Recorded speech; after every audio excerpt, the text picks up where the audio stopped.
اور دوستوں، عزیز ساتھیوں، بزرگوں، عزیز بچے اور بچیاں، آپ کے لیے آیا ہے حصہ چہلم یعنی چوتھے کتاب سے نرالی شان والا جل جلالہ۔ یہ چوتھی کتاب کا آپ کا پہلا سبق ہے۔ سارے جہان کا پروردگار ایک اللہ ہے، وہ ایکتا اور بے مثل ہے، نہ وہ کسی کی طرح ہے نہ کوئی چیز اس کی طرح ہے۔ وہ حی ہے یعنی اپنے آپ زندہ ہے اور دوسری چیز اس کے زندہ رکھنے سے زندہ رہتی ہے۔ وہ کان، ناک، زبان، آنکھ وغیرہ اعضاء سے پاک ہے۔ وہ بہت ہی نرالی شان والا ہے۔ دیکھو، انسان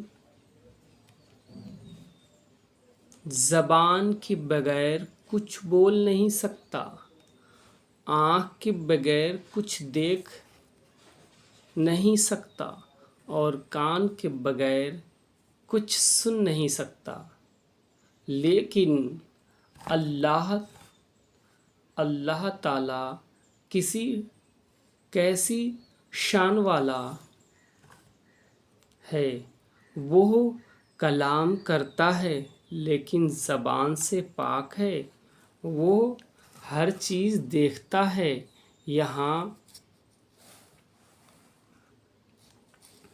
یہاں تک کہ ہواؤں اور آوازوں کو بھی دیکھتا ہے۔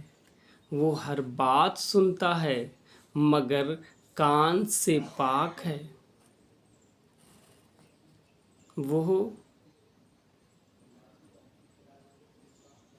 نہ سوتا ہے نہ اونگتا ہے، نہ کھاتا ہے نہ پیتا ہے۔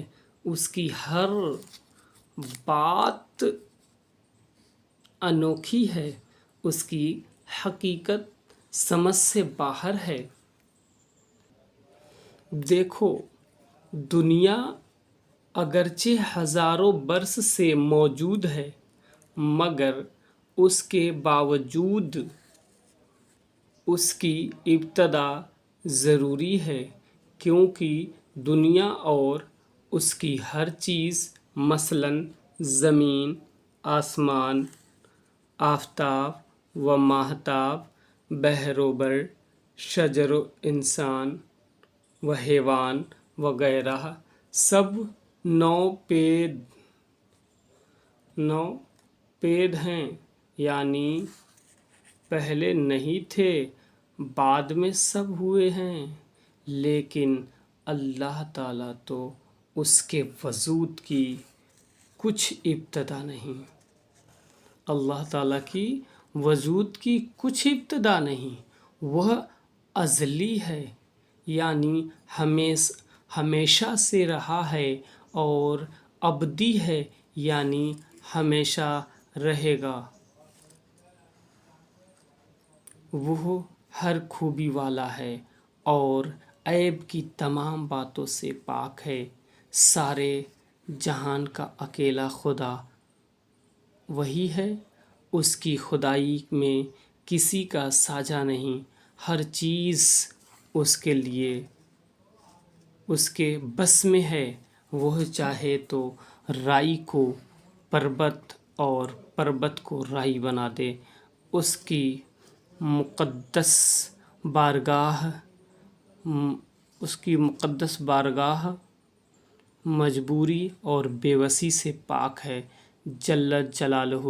عزیز دوستوں، بچے اور بچیاں، جو بھی ہمارے اس چینل سے پڑھ رہے ہیں وہ زیادہ سے زیادہ اچھے انداز میں پڑھ کر کے سبق کو یاد کریں، لائک کریں، سبسکرائب کریں، اور جو خواہش مند ہیں بغیر استاد، بغیر کتاب، بغیر کوئی خرچے کے پڑھنا چاہتے ہیں تو وہ اس اردو اینڈ عربی تعلیم چینل کو سبسکرائب کریں اور خوب محنت سے پڑھیں، پڑھ کر کے بڑی سے بڑی کتابوں کو پڑھ کر دین اور دنیا حاصل کریں۔